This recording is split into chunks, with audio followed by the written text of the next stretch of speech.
안녕하십니까. 공인중개사 포럼 교수 김영재입니다. 그동안 잘 지내셨죠? 오늘도 여러분과 함께 좋은 시간을 갖도록 하겠습니다. 작년 9.13 조치 이후 아주 암흑기 같은 그런 시간을 겪다가 올해 7월부터 경기가 좋아지기 시작하니 서서히 부동산 거래가 증가하면서 창업이 늘고 있습니다. 이와 같은 상황에서 부동산 창업이 급증하고 있기 때문에 저는 이것에 대해서 관심을 갖고 한번 나름 생각해 본 것을 말씀드리겠습니다. 우선 OECD 국가 중에서 우리가 자영업자가 많다는 것은 이미 알려진 일인데요. 최근에는 경기가 전체 한국 경제가 안 좋기 때문에 자영업자가 준다는 보고가 자꾸 나오고 있습니다. 그러나 유독 공인중개사 중개업소만은 창업이 늘어나고 있습니다. 물론 9.13 조치에 올 6월까지는 계속 줄어들었었죠. 창업이 폐업보다 적었습니다. 그러나 지금은 7월 이후에는 창업이 폐업을 앞서고 있습니다. 그래서 관심을 두고 보았더니 이런 현상입니다. 한국공인중개사협회에 가면 매년 16,000개 내지 17,000개가 폐업하고 16,000개 내지 17,000개 이상이 창업하는 겁니다. 그러니까 겉으로는 없어지는 만큼 생겨나니까 플러스 0이라고 할 수 있겠지만 실제적으로는 16,000, 17,000개가 창업을 하니까 어마어마한 숫자가 창업을 하는 겁니다. 물론 폐업도 많지만요.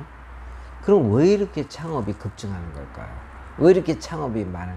단순히 자격증자가 많기 때문에 창업을 많이 한다. 그런 논리는 성립이 안 되겠죠. 그래서 저는 여기서 8가지 이유를 한번 들어보겠습니다. 첫 번째는 부동산 중개업소는 창업이 다른 자영업자에 대해서 쉽습니다. 우선 여기서 통계치를 하나 말씀드리면 한국공인중개사협회 자료에 의하면 2019년 6월 말 기준 10만 6,264명입니다. 11만 개 가까이 중개업소가 개설을 하고 있다는 겁니다. 자, 그럼 이와 같은 급증하는 이유 다시 살펴보겠습니다. 우선 들어가는 돈이 작습니다. 작아요. 뒷골목 같은 데는 500에 40, 500에 50, 그리고 권리금도 잘하면 없는 것도 있죠. 장사 안 되면 그냥 넘겨주고 가는 사람도 있으니까. 그렇지만 이제 조금 더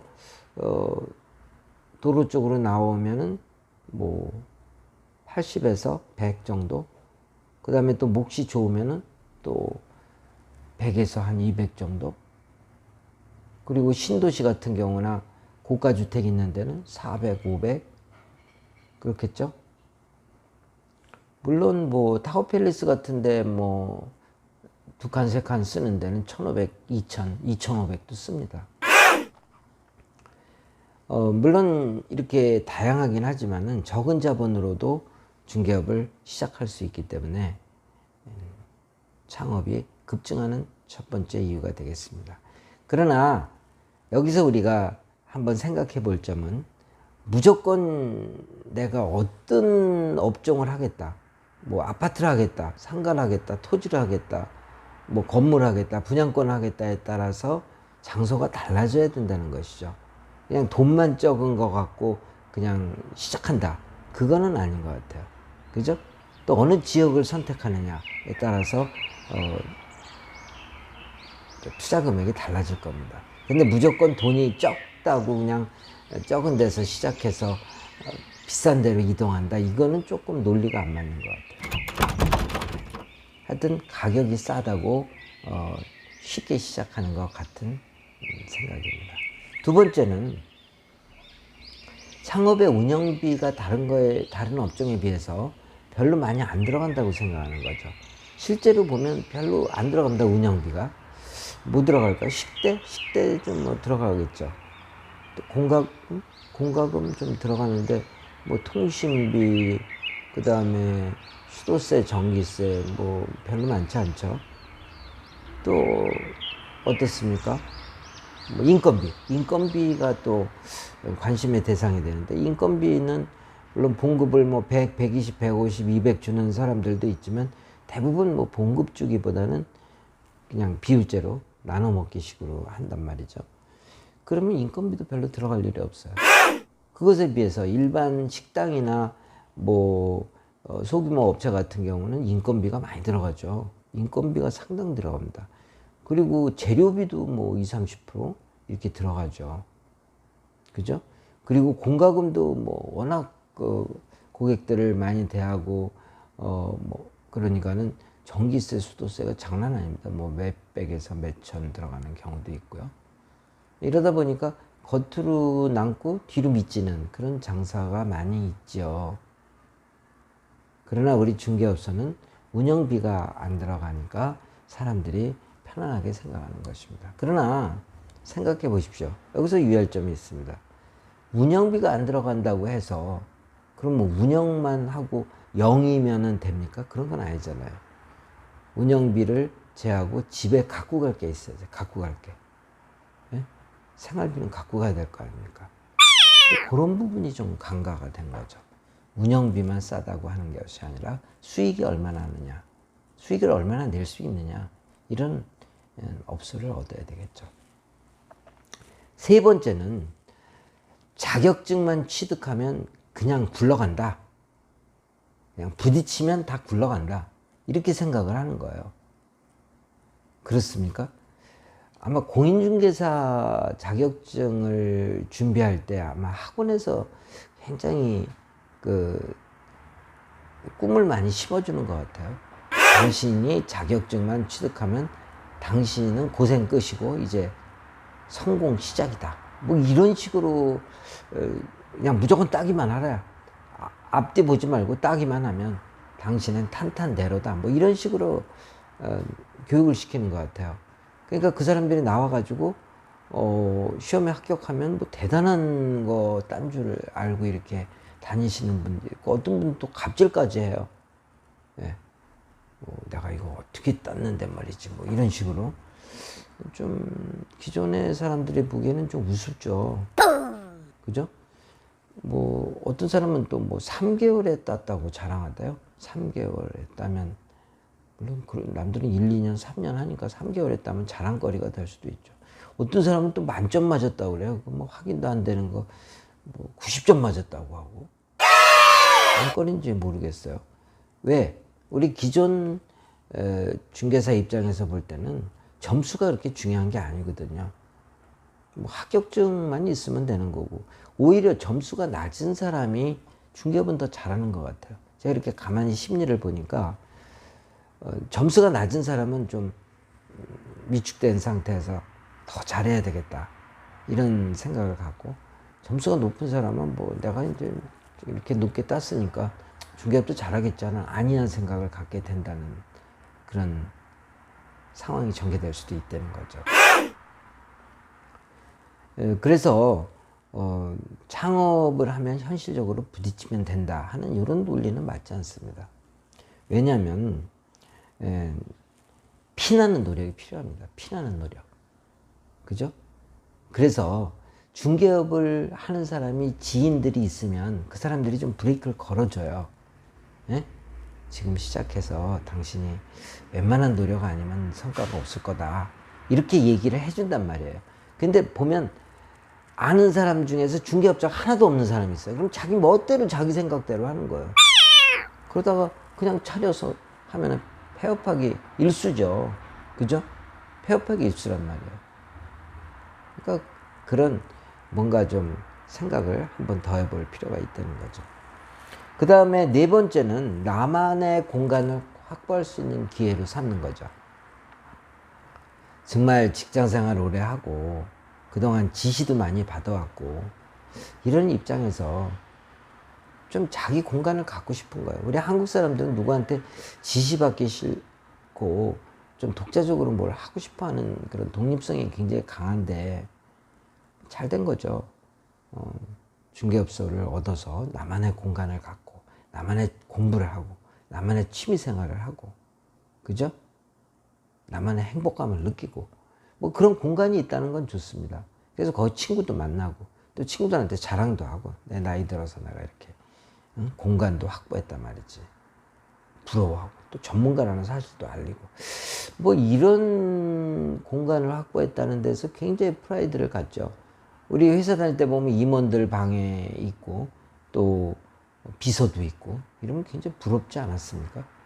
근데 우린 비서는 없어요. 비서는 없는데 공간을 확보한다는 게 굉장히 자랑스러운. 그러나 중개업소는 쉬는 공간이 아닙니다. 휴양소가 아니에요. 여기서 뭘 만들어내야 되죠? 수입을 만들어내야 됩니다. 쉬기만 하는 공간, 취미 생활하는 공간만이 아니라 돈을 벌어야 돼, 돈을. 또 돈을 버는 게 아니라 쉬기만 하고 취미 생활만 하면 그럼 얼마나 가겠습니까? 그건 집에 가서 해도 돼요. 사무실 얻어서 하면 다 돈을 벌어야 됩니다. 이런 부분이 좀 고려가 안 됐다고 할 수 있겠죠. 다음 5째는 한국인은 유난히 노는 거를 싫어합니다. 회사에 퇴직을 하면요. 한 3개월이나 6개월은 다들 놀 생각을 하죠. 근데 실제로 놀아보면 등산 가는 것도 한계가 있고 친구 찾아가서 밥 먹는 것도 한계가 있고 가만히 또 앉아있으면은 와이프 눈치 봐주고 애들 눈치 봐주고 하여튼 집 근처에서는 있기가 그렇습니다. 아파트 사시는 분은 경비가 괜히 내가 늦게 출근하면 저 사람 그만뒀나 잘렸나 이런 생각을 하는 것 같은 생각이 든단 말이에요. 그럼 실제 경비는 그런 생각 안 하죠. 그런데 혼자 그냥 자격지심에 그런 생각 한단 말이에요.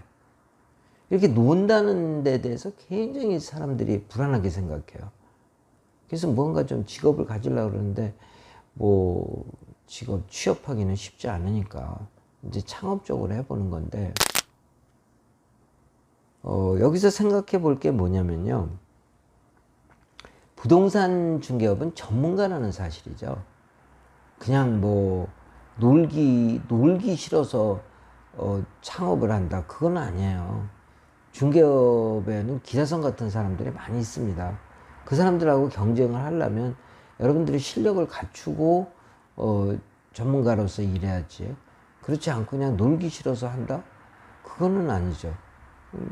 그 엄청난 재산을 맡기겠습니까? 아무것도 모르는 사람한테. 예, 좀 더 전문가로서의 자질이 필요하겠죠. 자, 6번째는 공인중개사라는 직업이 전문가로서 존경을 받는 직업으로 생각을 하죠. 실제로 비전문가로서 활동하면 어떻습니까? 대우를 받기도 힘들고 뭐 대가도 별로 많지 않습니다. 그죠? 대부분 보면은 회사 받을 때 상당한 봉급을 받았던 사람들도 퇴직해서 보면은 뭐 직업이 뭐 엉망이 되는 거죠. 몸으로 뛰는 것부터 노가다서부터 시작해서 뭐 전문성은 논외로 하더라도 뭐 비전문가라도 뭔가 좀 떳떳했으면 좋겠는데 그러지 못한 직업들이 대부분이란 말이에요. 그런데 공인중개사라는 직업은 외부에서 볼 때 종이 한 장 쓰고 30만 원 받고 종이 한 장 쓰고 300만 원 받고 종이 한 장 쓰고 1000만 원 받고 뭐 이런 식이란 말이에요. 그러니까 얼마나 멋있어요. 그죠? 그러니까 나도 그런 전문가가 되고 그리고 1차적으로 한 70세까지는 할 수 있고 70이 넘어도 건강하면 또 할 수 있고 이런 직업이니까 야 이거 뭐 제2의 인생을 전문가로서 살 수 있다. 얼마나 좋느냐 이런 생각을 하게 됩니다. 그러나 주의할 점은요. 전문가로서의 대우를 받고 전문가로서 활동하려면 다른 업소하고 차별화가 돼야 됩니다. 그리고 마케팅 능력이 뛰어나야죠. 그런 것들을 구비하지 않고 그냥 뭐 전문가로서만 내가 활동하겠다. 과연 고객이 와서 나를 전문가로 인정해 줄까요? 그죠? 그 사람들이 나보다 더 많이 아는 경우도 많잖아요. 여러분들이 알다시피. 그럼 더 많이 아는 사람이 오면 나를 어떻게 보겠냐고. 그렇죠? 예, 그런 면을 고려하지 않은 겁니다. 일곱째는요, 기존 중개업소를 너무 만만하게 봅니다. 기존 중개업자들은요, 노하우나 경험이나 중개 기술이나 이런 면에서 월등합니다. 걷다가 뭐까지 첨부가 되는지 아십니까? 텃세입니다. 텃세. 지들끼리 똘똘 뭉쳐요. 기존 업자들이. 그럼 내가 실력이 있잖아요. 그러면 지들 그룹에 넣어줘요. 근데 내가 실력이 없잖아요. 그럼 왕따 시킵니다. 그렇잖아요. 경쟁사회라는 게 그런 거 아니겠어요? 같은 회원제 내에서도 로얄 패밀리가 있는 거예요. 그런데 내가 그냥 창업만 하면 같은 회원끼리니까 공동중개 해줄 거고 같이 나눠 먹고 뭐 이럴 거라고 생각하세요. 수준이 맞아야 같이 나눠 먹고 수준이 맞아야 공동중개를 하지 않습니까? 그 사람들은 냉정하죠. 돈이 되면 뭐 사이가 안 좋아도 중개를 하는 거고 서로 공동중개를 하는 거고 돈이 안 될 사람이면 철저히 배제하는 거죠. 왜냐하면 다 된 밥에 재 뿌릴 수도 있거든요. 상대방이 초보면. 그럼 그 사람들은 철저하게 현실적이라는 겁니다. 심지어는 그들이 물건을 뺏어가기도 하고요. 손님을 뺏어가기도 합니다. 상대를 안 해주는 거는 말할 것도 없고. 그럼 또 상처받을 거 아닙니까? 그러자면 내가 실력을 구비하고 있는 상태여야 됩니다. 무조건 들어가서 돈만 주고 들어갔다고 해서 가게만 그냥 뻐젓이 차리고 앉아있다고 해서 나는 창업했다. 이제부터 돈 번다. 그건 아닐 거 아닙니까? 뭔가 좀 준비가 있어야 되겠죠. 그 다음에 마지막으로 8번째는 취업하기가 현실적으로 어려워서 창업을 하는 겁니다. 취업? 중개업에서 좀 대부분 취업하고 나고 창업을 하고 싶어 하죠. 그게 맞습니다. 그게. 적어도 3개월 내지 6개월은 취업하고 창업하는 게 맞습니다. 뭐 1년 이상 연습할 수 있으면 더 좋고요. 그런데 막상 취업을 하려고 보면 45세 이하만 뽑아요. 더구나 원룸 같은 거는 20, 30대만 뽑습니다. 그렇죠? 그러면은 대부분 보세요. 주부들도 애들 키우다 보면 45세 넘어갈 수 있고. 그죠? 또 더구나 애들 대학교 다 졸업하고 뭐 결혼까지 시키면 50이 넘어갈 수도 있어요. 남성도 마찬가지입니다. 그러다 보니까 45세라는 기준이 애매모호한 거예요. 그러면 내가 이제 중개업을 하고 싶어서 퇴직을 해서 나왔다. 조기 퇴직을 해서 나왔다. 아니면 퇴직을 해서 나왔다. 나이가 안 맞는 거죠. 그죠? 그럼 가정주부로서 이제 애들 다 키워놔서 나도 이제 좀 뭐 활동 좀 해보자. 그러면 또 나이가 안 맞는 거예요. 나이가 안 맞으면 취업이 불가능하니까 창업 쪽으로 간다는 얘기죠. 그죠? 그럼 어디 가서 뭐 봉급을 안 받고 뭐 이러면은 모르지만은 그렇지 않고 정상적인 취업이 불가능하다는 거죠. 그러다 보니까 창업을 선호하게 된다는 겁니다.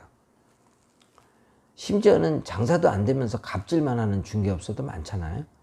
그런데 가면은 실망하는 거죠. 내 인생을 이렇게 안 살아왔는데 내가 왜 이런 대우를 받아야 되나. 에이, 내가 차려가지고 하고 싶은 대로 하자. 이런 생각이 들 수가 있다는 거죠. 여기서 이제 주의할 점은 뭐냐면요. 어떤 방법을 통해서도 취업을 한 3개월 내지 6개월 해야 된다는 겁니다. 그죠? 뭐 보수를 안 받든지. 뭐 제가 저하고 공부한 제자 중에 한 사람은 반포 가서 그랬대요. 한 2년 근무했는데 55세인데 저 여기서 근무 좀 할 수 없습니까? 그러니까 위아래로 쳐다보더래요. 그래서 제법 제가 일을 많이 잘합니다. 그랬더니 그럼 내일부터 나오세요. 그렇게 해서 2년 동안 근무를 했대요. 뭐 그렇게 직접 다니면서 자기가 영업을 뛸 수도 있어요. 그렇게 해서 취업을 해서 좀 연습을 한 다음에 창업을 하는 게 맞겠죠. 그렇습니다. 부동산 중개업도 전문가의 한 분야이기 때문에 결코 준비를 소홀히 하고 창업을 한다는 것은 굉장히 잘못된 일입니다. 여러분들이 전문가로서 대우를 받으려면 실력을 구비하고 있어야 되고, 취업을 해서 어느 정도는 연습을 한 다음에, 그죠? 그리고 창업을 하는 것이 맞습니다. 그리고 중개업은 직원을 똑똑한 직원 뽑아서 내가 그 직원에게 무임승차하는 게 아니라 내가 알아야 됩니다. 내가 알아야 업무 지시도 하고. 그래서 어떤 분들은요, 창업을 할 때 오래된 직원을 뽑아서, 오래된 직원 몇 명 뽑아서 그 직원들 그냥 내가 리드만 하면 된다, 이렇게 얘기하시는 분들이 있는데 그렇지 않습니다. 처음에 내가 어느 정도를 직접 다 경험을 해보고, 그리고 업무 지시도 내리려면 내가 업무를 다 알아야 되지 않겠습니까? 그죠? 설령 직원을 뽑더라도 내가 하는 일을 나눠주는 거지, 내가 업무 지시하고 나는 지도만 한다? 리더십만 발휘한다? 이런 거는 중개업계에서는 없습니다. 중개업은 손바닥만한 곳이에요. 손바닥. 예? 아주 영세한 자영업이란 말이에요. 자영업의 특징은 뭡니까? 내가 실력을 갖추고 있어야 돼요. 내가. 그래서 지금 살펴본 8가지에 의해서 창업을 하고 있는데, 결론은 뭡니까? 내가 실력을 갖추고 창업을 해야 되고, 나에 맞는 금액대, 나의 업종이나 지역에 맞는 금액대 업소를 정해야 됩니다. 이러한 시도가 없고 지금 하듯이 그냥 부딪히면서 그냥 창업해보자 하는 사람들을 가만히 모니터링 해보면 보통 3개월에서 6개월, 길어야 1년 안에 다 문 닫습니다. 유난히 서두르고 유난히 앞서가는 사람들은 꼭 실패를 합니다. 여러분은 그런 우를 범하지 마시기 바랍니다. 오늘 강의는 여기까지 하겠습니다. 또 다음 강의 때까지 건강하시고 더 좋은 강의를 위해서 노력하겠습니다. 오늘 강의가 좋았다면 구독과 좋아요 눌러주시면 저에게 큰 힘이 되겠습니다. 감사합니다. 긴 강의 오랫동안 시청해 주셔서 감사합니다. 여러분들이 창업하는데 큰 도움이 되셨길 바라겠습니다. 감사합니다.